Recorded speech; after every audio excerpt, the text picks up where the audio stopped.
बेटी की शादी के लिए क्या क्या करना पड़ता है। इमोशनल कहानी। एक गांव में रमेश और उसकी पत्नी सविता रहते थे। उनके पास बहुत साधारण सी जिंदगी थी, लेकिन उनके दिल में अपनी बेटी पूजा की शादी को लेकर बड़े सपने थे। पूजा पढ़ाई में बहुत होशियार थी। रमेश और सविता ने पूजा को हमेशा अच्छी शिक्षा दी और उसे अच्छे संस्कारों से पाला। वक्त धीरे धीरे बीत रहा था और पूजा की शादी की उम्र नज़दीक आ रही थी। रमेश ने अपनी बेटी की शादी के लिए काफ़ी सालों से पैसे जोड़ने शुरू कर दिए थे, लेकिन घर की आमदनी इतनी नहीं थी कि वो जल्दी से पर्याप्त धन इकट्ठा कर सके। हर दिन रमेश खेतों में जी जान लगाकर काम करता और सविता भी छोटे मोटे काम करके कुछ पैसे बचाती थी। दोनों जानते थे कि उनकी बेटी की शादी का सपना साकार करना आसान नहीं होगा, लेकिन उन्होंने हार नहीं मानी। पूजा की शादी की बात एक अच्छे घर से आई, जहां लड़का पढ़ा लिखा और अच्छा इंसान था, लेकिन शादी की तैयारियां और खर्चों को पूरा करना रमेश और सविता के लिए बहुत बड़ा चैलेंज था।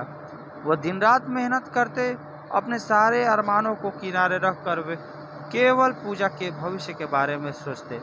रमेश ने कुछ पैसे उधार भी लिए, लेकिन उसकी एक ही ख्वाहिश थी कि पूजा की शादी धूमधाम से हो और उसे किसी चीज़ की कमी न हो।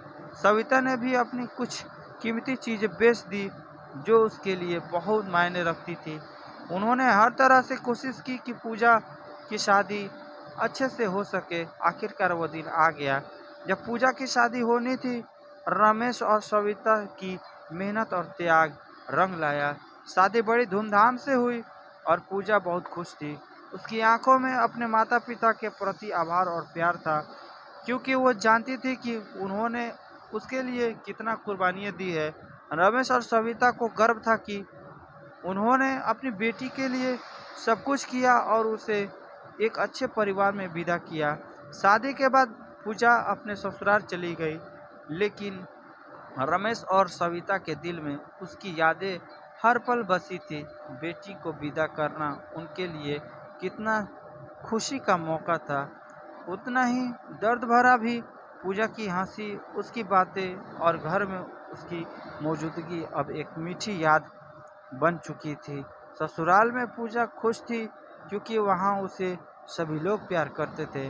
पति भी समझदार और उसका ख्याल रखने वाला था, लेकिन पूजा के मन में अपने माता पिता के प्रति एक गहरी चिंता बनी थी। वह जानती थी कि उसकी शादी के लिए उन्होंने कितने मेहनत की और कर्ज भी लिया है। वह अब चाहती थी कि किसी तरह से अपने माता पिता की मदद करे। एक दिन पूजा ने अपने पति से बात की और बताया कि उसके माता पिता ने उसकी शादी के लिए कितनी कुर्बानियाँ दी है। पति ने उसकी बात समझी और कहा, हम जरूर तुम्हारे माता पिता की मदद करेंगे। यह हमारा भी कर्तव्य है कि हम उनके कर्ज को चुकाने में उनकी मदद करें। कुछ महीनों बाद पूजा और उसके पति ने रमेश और सविता के लिए एक छोटा सा सरप्राइज प्लान किया। उन्होंने अपने सास ससुर से बात करके कुछ पैसों का इंतजाम किया और रमेश के उधार को चुकाने का फैसला किया। जब पूजा और उसका पति अपने मायके आए तो उन्होंने रमेश और सविता को ये खुशखबरी दी। रमेश और सविता की आंखों में आंसू थे, लेकिन इस बार ये आंसू खुशी के थे। उन्होंने कभी नहीं सोचा था कि उनकी बेटी और दामाद उनकी इतनी मदद करेंगे। रमेश ने कहा, बेटी, हमें तुम्हारी शादी की खुशी ही सबसे बड़ी दौलत थी।